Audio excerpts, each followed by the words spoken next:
Boom, boom, boom, boom, boom. Yes. Make more time.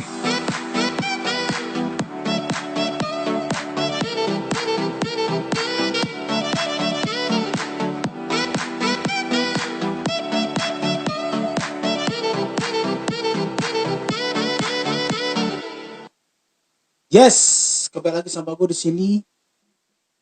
Kiki Dev, rumah Ropen pastinya. Di Om, obrolan membangun. Sekarang kita udah masuk episode 9. Saat ini gue akan ngobrol bareng adik bung gagah gue, yaitu Lukas. Nah oke, dia udah siap. Lukas ready ya? Oke.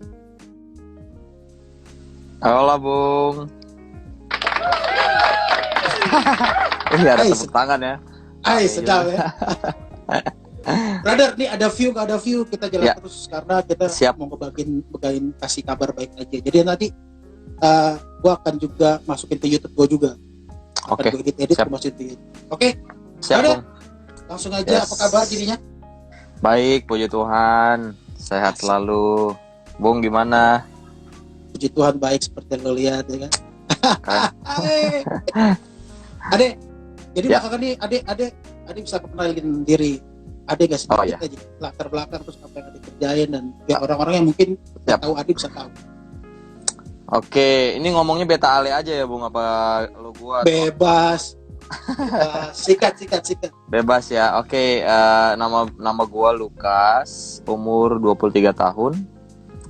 Terus profesional dancer hip hop, dan sekarang ada di tim namanya Peacemakers yang bergerak di sosial juga tapi entertain juga, dan juga ada di tim Garuda Hip Hop Freestyle Indonesia. Jadi dimentorin langsung sama mentor gue namanya Kak Semi Blank, salah satu senior dancer lah di Indonesia. Jadi untuk sekarang kesibukannya ya ngedance, terus ikut battle freestyle di luar kota, dan juga targetnya akan ikut-ikut di luar negeri juga sih. Amin. Yes. Ini ya, kalau nggak salah ada foto ini Ya.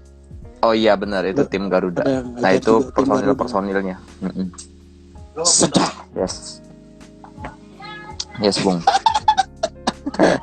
Oke, itu kira-kira latar belakang dari Lukas ya. Ini dia Ya. Lukas, gayanya dong kan, udah pasti dancer tuh gayanya udah kelihatan lah. Kayaknya nongkrong tuh.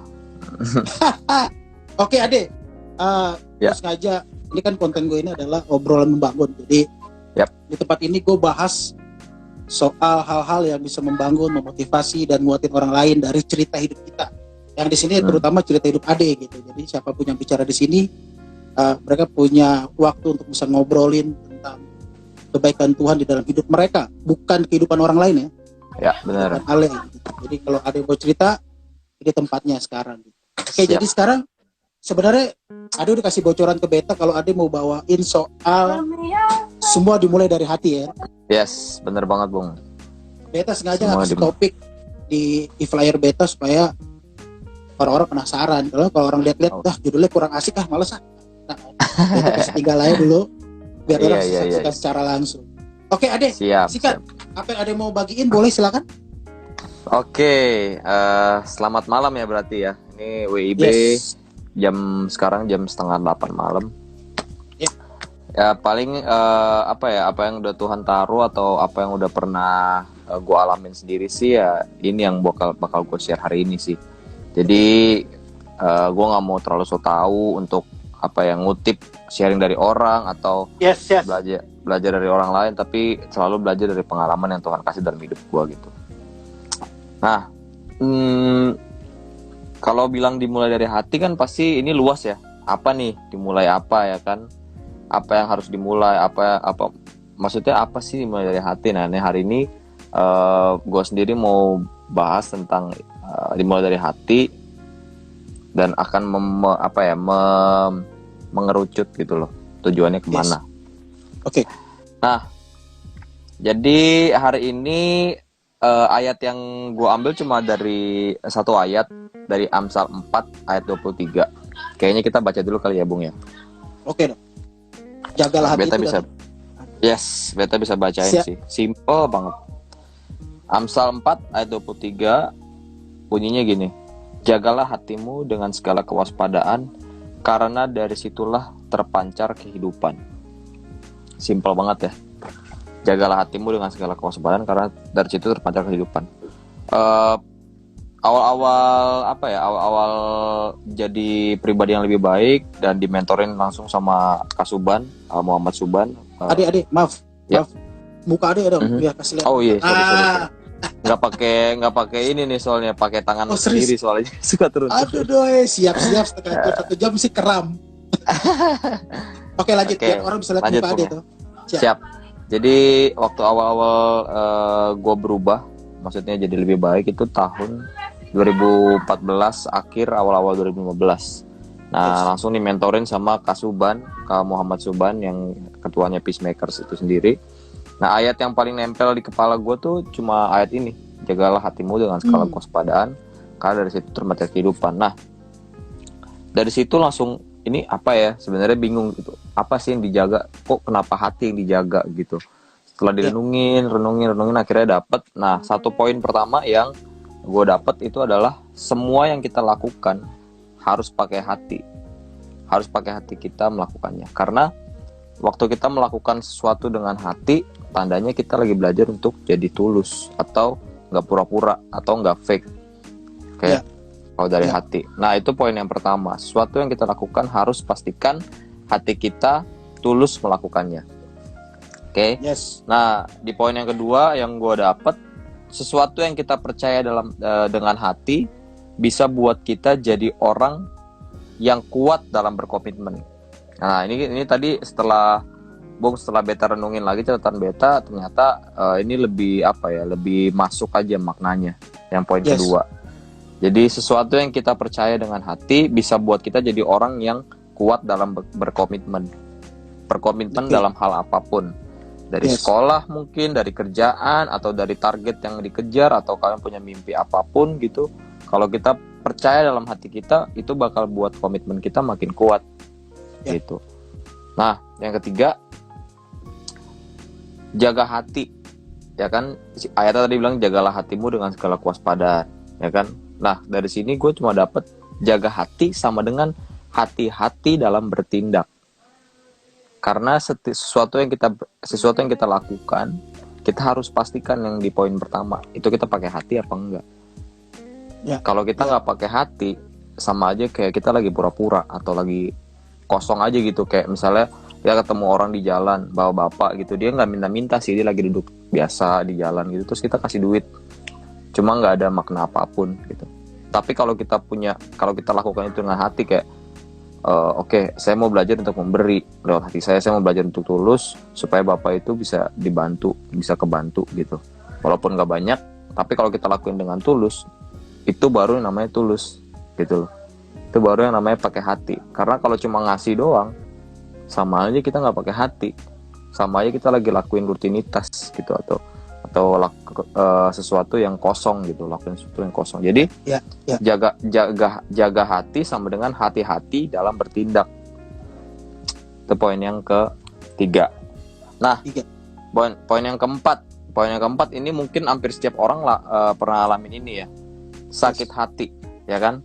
Banyak juga yang bilang, aduh sakit hati nih, entah itu karena dibohongin, ketipu, atau apapun itu ya kan. Sakit hati kan banyak kan. Nah, itu mau bilang sakit hati berasal dari ekspektasi yang gak terjadi dan berujung kepahitan biasanya, ya kan. Jadi karena ekspektasi kita tinggi tapi gak terjadi, jadinya kita sakit hati atau kecewa. Ya dong. Nah, sebenarnya gak apa-apa sakit hati, sebenarnya gak apa-apa gagal. Itu proses dalam kehidupan yang kita harus hadapin atau kita bakal alami. Tapi yang poin kelima ini menjawab, sakit hati itu nggak salah, tapi jangan hidup dalam kepahitan. Karena kalau kita hidup dalam kepahitan, kita nggak bakal maju. Kita bakal inget-inget kesalahan kita terus, kita bakal inget kesalahan orang terus, kita bakal inget kegagalan kita terus, atau hal-hal jelek yang orang bikin ke kita. Nah, itu yang bakal bikin kita nggak maju. Akhirnya ya udahlah, gini aja gitu. Ya udah, pasrah aja, ya kan. Padahal kalau kita lupain itu dan go forward, kita bisa lakuin yang lebih baik.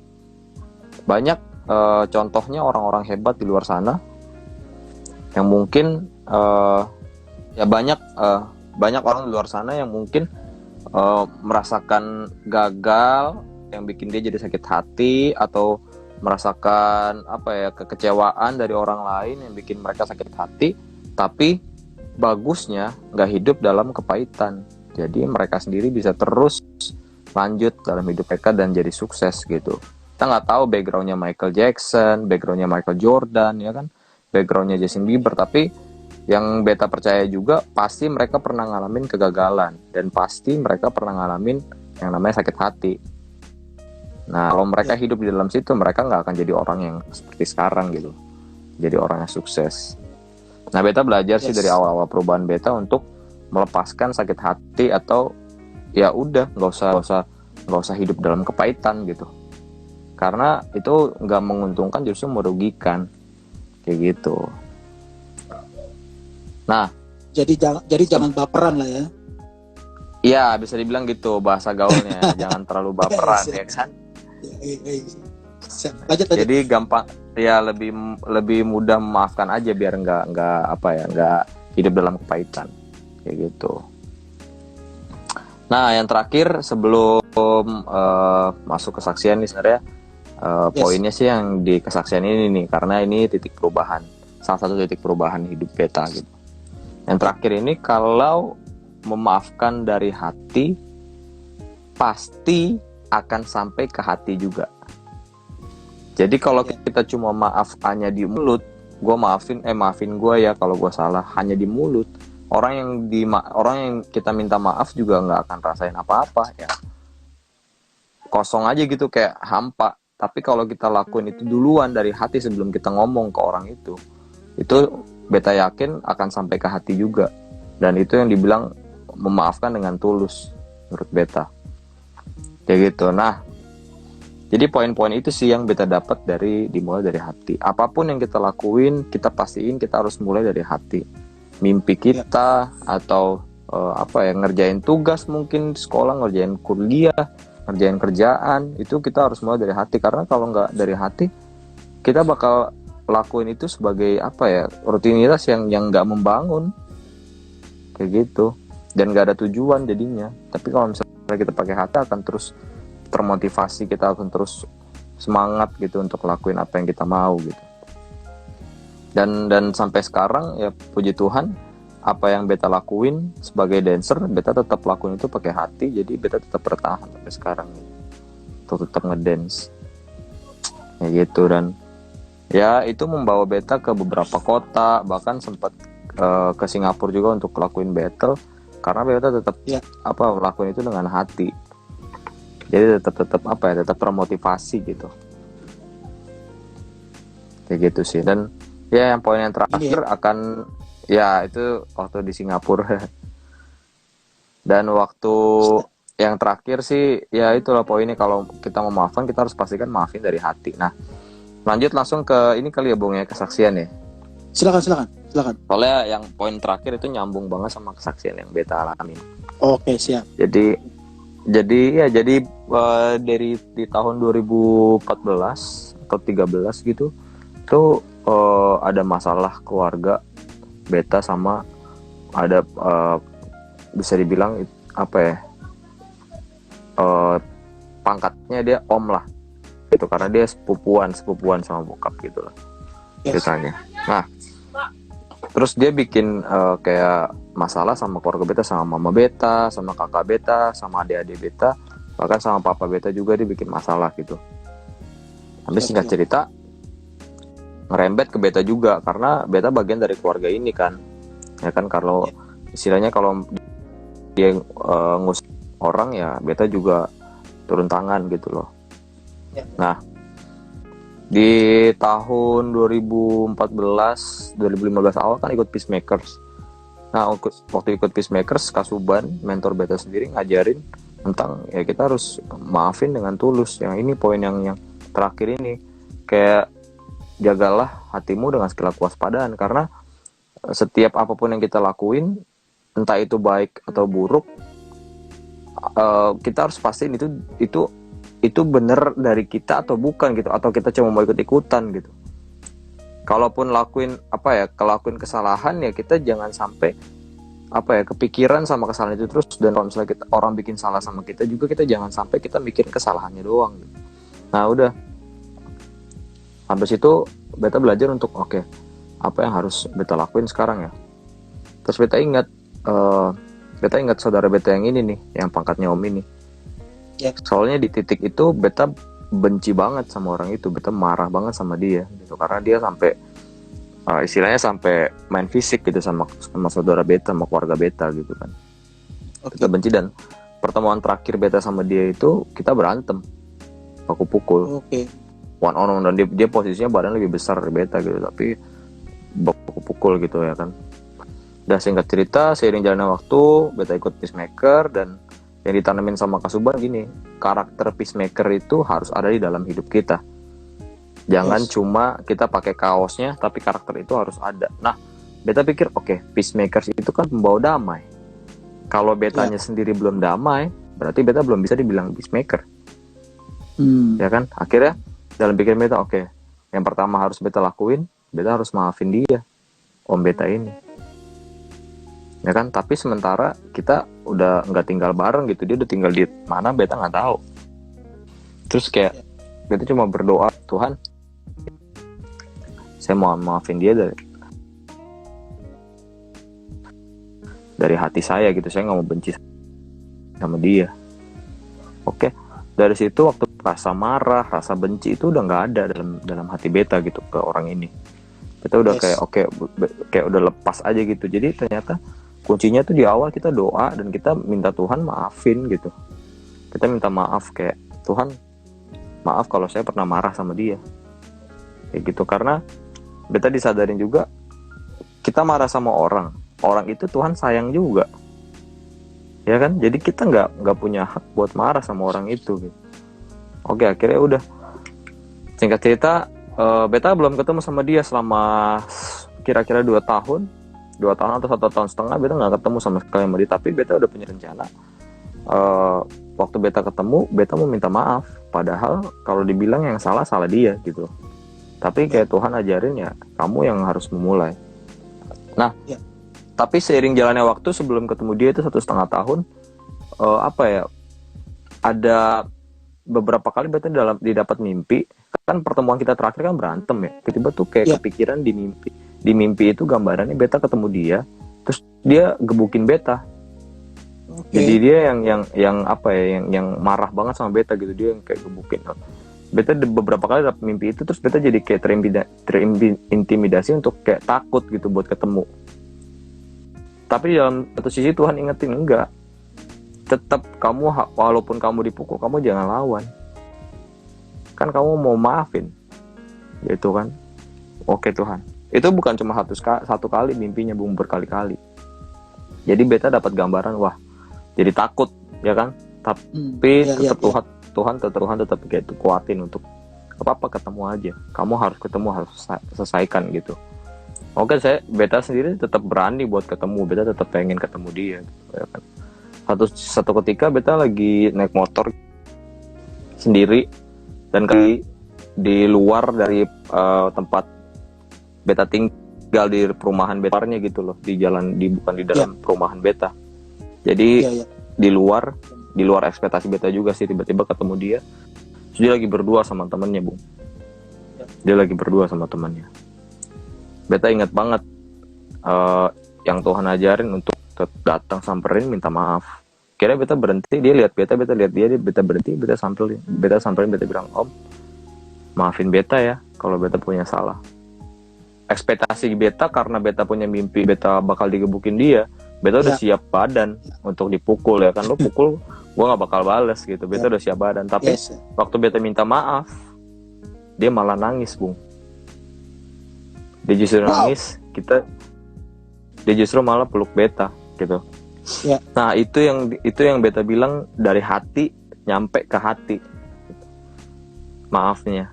Bisa aja waktu beta minta maaf dia nggak terima karena dia masih marah, atau karena pertemuan terakhir kita kan berantem ya kan, baku pukul. Tapi itu yang beta bilang, kekuatan dari hati sih menurut beta. Waktu kita maafin dia dulu dari hati, waktu kita ngomong maaf itu bakal berasa juga ke dia. Kayak gitu ke orang itu, siapapun itu sih, orang yang kita benci atau orang yang benci sama kita, waktu kita maafin dulu dari hati, terus kita doa, Tuhan saya maafin dia, maafin juga saya kalau saya pernah bikin salah, kayak gitu. Nah udah, singkat cerita dari situ semuanya selesai, gak ada masalah lagi. Itu salah satu kesaksian yang beta alami yang terus nempel sih, karena itu pertama kalinya beta ikutin apa yang Tuhan mau dan terjadinya nggak sesuai sama apa yang beta bayangin gitu. Ya. Keren. Yes, kayak gitu sih Bung. Gua bingung gua mau ngomong apa lagi ya. Kalau masalah begini orang semua pasti kenal nih. Iya. Iya, karena buat gua nggak mudah apa yang kita harus lakukan sesuai dengan apa yang Tuhan mau tuh nggak mudah. Ya, karena itu berbenturan dengan logika kita kan, berbenturan sama ego kita, berbenturan sama apa istilahnya, sama dunia juga kita berbenturan sebenarnya. Ya, apalagi gitu. Sebelum itu kan beta dapat mimpi, bukan cuma pikiran beta yang berasumsi, tapi ada mimpi gitu yang bikin beta makin drop gitu loh. Tapi tetap sih kayak waktu kita lakuin apa yang Tuhan mau itu pasti sesuatu yang amazing atau luar biasa ya kan, pas tadi sih. Yes. Jadi untuk lo itu adalah dasar sebenarnya untuk kita bisa jadi orang yang sepenuhnya kita. Maksudnya dalam arti sepenuhnya yang Tuhan mau kita lakukan, yang sudah Tuhan sudah siapkan buat kita. Kalau kita mau jadi seperti itu sebenarnya dasarnya adalah hati kita dulu yang beres. Yes, bener Bung. Makanya firman Tuhan kan bilang, makanya di awal beta bilang, firmannya bilang jagalah hatimu dari segala kewaspadaan, karena di situ terpancar kehidupan. Karena apa yang ada dalam hati kita itu terrealisasi di hidup kita. Yes. Kalau misalnya kita nggak pakai hati, terus kita lakukan sesuatu, kita lagi fake berarti, lagi palsu. Yes. Topeng. Tapi kalau kita lakuin, iya sama aja kita kayak pakai topeng. Menurut beta ya. Yes. Wah, jadi ini keren banget. Jadi gue tahu Lukas ini sebenarnya nggak terlalu banyak, sedikit banget. Deh, aman. Ya, kita kenal, maksudnya gue kenal Lukas ini nggak terlalu dalam, jujur aja gitu. Karena emang jarang nongkrong bareng juga, tapi ini adik beta yang paling gagah juga, beta ikut dia, beta lihat dia. Karena balik lagi sih, gue sih sekarang gini sih, gue ini bukan orang yang apa ya istilahnya, gue udah suka bergaul gitu. Cuman ya balik lagi karena beta punya keluarga ini yang kadang-kadang beta pikir bukan jadi halangan ya, keluarga bukan halangan, paham. Tapi beta punya prioritas tuh. Jadi kadang-kadang rindu juga gitu nongkrong sama adik-adik dorang ya, tapi balik lagi beta punya prioritas yang harus beta utamakan tuh. Tapi balik lagi sekali lagi gue lihat lo Kas, ya yang lo bilang tadi ini itu benar. Gue bisa lihat lo bahwa lo tuh punya hati udah benar, udah beres. Kenapa gue bisa bilang gitu? Karena gue kalau ngobrol sama lo, gue bisa lihat lo ngobrol emang pakai hati. Lo ngobrol sama orang tuh lo respect sama setiap orang gitu. Lo nggak pandang rendah orang, atau lo nggak ngerasa bahwa gue nggak kenal lo siapa, lo ngomong apa gue nggak peduli. Kan banyak orang kayak gitu juga kan.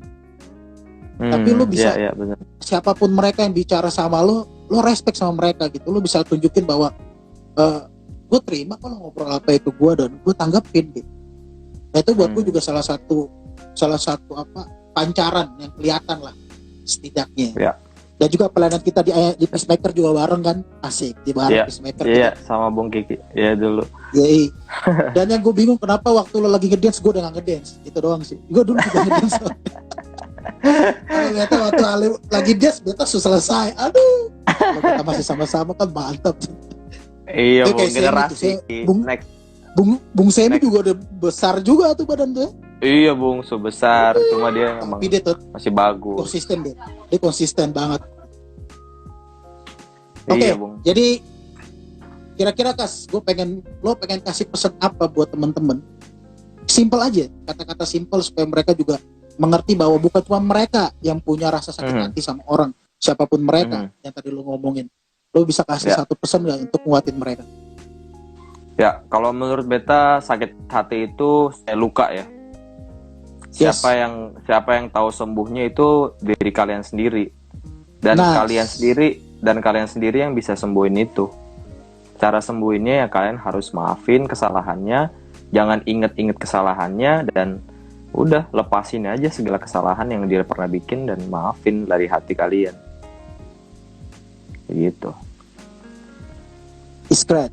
Yang paling penting adalah kalau nggak kuat sendiri, minta Tuhan Yesus tolong toh. Supaya Ale kuat. Benar. Harus doa, harus. Karena kalau nggak bisa harus doa, harus itu. Ini kekuatannya bukan dari kita, nggak bisa kalau dari kita pribadi. Bener, beta juga kalau mau cerita punya beta panjang, tapi kan ini bukan tentang beta, ini tentang Ale, jadi beta nggak mau cerita. Oke, Lukas. Nah kira-kira ke depan ini apa yang lagi lo mau lakuin? Ke depan sih ada kompetisi lagi nggak? Ada kompetisi belum ya? Belum, tapi ada beberapa kompetisi online sih. Tapi beta masih di tahap untuk banyakin latihan sih, karena di masa depan setelah semuanya selesai dan kita bisa traveling lagi, pasti beta akan ikut kompetisi-kompetisi yang bukan cuma di luar kota tapi di luar negeri juga. Dan tetap target utama beta itu menangin satu battle di luar negeri atau menangin battle dunia di luar negeri. Yes, sedap. Gitu sih, Amin. Battle dance. Yes, pasti bisa. Balik lagi. Amen. Nah, jadi pandemik ini, selama pandemik ini gue nggak mau ngomongin pandemik ya sebenarnya, gue cuma ngomongin cukup berpengaruh besar buat apa yang lo kerjain saat ini berarti ya? Iya, pengaruh besar, cukup berpengaruh karena sebagian besar kegiatan entertain kan mati ya. Yes, benar. Mati. Benar. Dan di dunia dance juga ngerasain hal yang sama sih. Di dunia freestyle dance atau battle atau hip hop dance itu berpengaruh sih. Cuma bagusnya kita juga masih bisa lakuin hal-hal secara online. Ada battle online, ada kelas online kayak gitu sih. Jadi enggak 100% mati, tapi cuma jadi terhalang aja gitu. Keren. Ini bahasanya mesti harus diganti di semua orang. Enggak mati, tapi cuma lagi terhambat aja sedikit. Terhambat. Betul. Siap. Jadi sekali lagi semua mulai dari hati. Jadi pastikan kita jangan lakukan sesuatu, jangan mengambil keputusan apapun kalau semua nggak dari hati. Ya. Karena nanti semuanya itu akan jadi hal yang pura-pura, atau balik lagi kayak tadi bahasa kita itu jadi kayak lo pakai topeng, lo ngelakuin tapi sebenarnya lo nggak, cuman ngelakuin aja lah, yang penting gue formalitas, gue kerja supaya gue dapat gaji aja, udah selesai. Itu dia. Gue pelayanan supaya gue dapat PK aja, udah selesai. Itu dia. Makanya. Balik lagi. Jadi kalaupun memang kita pelayanan tapi hati kita nggak nyaman, yang kita nggak usah lakuin gitu. Kita cari pelayanan kita di mana, pasti Tuhan tempatin kita di tempat yang Tuhan mau. Kita misalnya gini, beta dancer, ya kan, beta pelayanan sebagai dancer ngajar. Nggak mungkin Tuhan kasih beta jadi penyanyi. Oh iya. Jadi Tuhan juga tetap kasih sesuai porsinya itu. Yes, itu dia. Gimana? Itu dia. Jadi Tuhan yang tahu siapa kita. Tuhan yang paling mengerti apa yang bisa kita lakukan buat memuliakan Dia. Jadi Anda nggak usah cari-cari, kita nggak usah cari-cari, kita mau melayani di bidang apa nih. Kita nggak usah paksa diri juga. Dia bisa nyanyi, kenapa gue nggak bisa nyanyi? Dia bisa dance, kenapa gue nggak bisa dance? Jangan terlalu paksa juga, tapi coba pelajari apa diri Anda, apa yang kita bisa, apa yang Tuhan kasih, talenta yang Tuhan kasih buat kita. Ya itu yang kita maksimalin untuk bisa melayani Tuhan. Bukan gitu, Kas? Benar banget. Kira-kira gitu ya. Dan semua yang Tuhan mau itu yang kita suka. Jadi nggak bakal terpaksa ngelakuinnya. Itu ya pasti. Kan? Karena dia tahu apa yang kita mau. Iya, benar. Fungsinya juga dia tahu kita fungsinya sebagai apa. Yes, great. Kas, thank you banget. Sebenarnya gue pengen ngobrol panjang sama lo, tapi nanti kita di sesi-sesi berikut lagi ya kita ngobrol. Pokoknya intinya terima kasih banyak buat kesaksian yang udah berikan, terus buat sharing lo juga tentang hati ini. Mungkin buat orang, ada sebagian orang mungkin ngerasa ini hal yang biasa yang lo bahas, yang kita bahas ini hal yang biasa. Tapi ada sebagian orang mungkin yang lagi ngerasain hal yang sama kayak lo rasain saat itu. Dan mereka butuh itu. Butuh kekuatan untuk bisa, oh ya, hati gue harus benar dulu nih. Benar. Jadi biar apa kita sharing ini, dalam nama Yesus gue percaya apa kita sharing ini semua akan bisa jadi berkat buat orang di sana. Teman-teman yang mungkin dengerin di YouTube atau di IG TV gue nanti. Oke, intinya adalah apapun yang terjadi, hati kita itu penting banget untuk kita jaga, karena dari situ terpancar kehidupan. Kalau hati kita nggak benar, maka kehidupan kita akan terlihat nggak benar juga. Meskipun kita tutupin sedemikian rupa, akan terlihat. Yes, benar Bung. Kas, Top. Ade, terima kasih banyak buat waktunya. Wih, Kakak Suban baru muncul tuh Kakak Suban tuh. Kakak Suban, salam hormat. Ini Kakak dia Suban, nih, Kak Suban nih. Salam hormat. Kak Suban nongol juga, tapi kita mau akhir lagi Kak Suban. Nanti ngobrol sama Kak Suban juga nongol boleh. pas di ending. Iya, Suban nanti Suban boleh juga nih ngobrol sama Kakak Suban satu nih. Oke deh, Lukas, terima kasih banyak. Semoga berhasil apa yang lo mimpikan dan apa yang lo lakukan saat ini bisa jadi berkat buat orang, bukan buat diri lo sendiri. Dan sekali lagi pesan-pesan yang lo kasih di Om ini bisa jadi berkat buat siapapun mereka di luar sana. Oke, Kakak Suban yang berikut tuh, Kakak Suban udah bilang boleh tuh. Oke, Kakak Suban, aku janji. Sedap nih kalau sama Kak Suban nih. Siap. Kakak Suban. Oke, Lukas, teman-teman semua, terima kasih banyak Kakak Suban. Thank you banget. Kita harus akhiri semuanya ini, asik semuanya ini apa sih, kayak apa coba. Kas, thank you ya semua. Salam hormat buat keluarga. Sehat terus, bahagia terus. Amin. Jangan lupa terus jadi berkat. Oke? Yes. Siap, Bung. God bless. God bless you too. Asik. Kasih musik dulu biar lo tenang. Asik. Oke, Bung, pamit ya. Oke, Kas, pamit. Thank you. Kas, thank you. Thank you, Bung. Semua.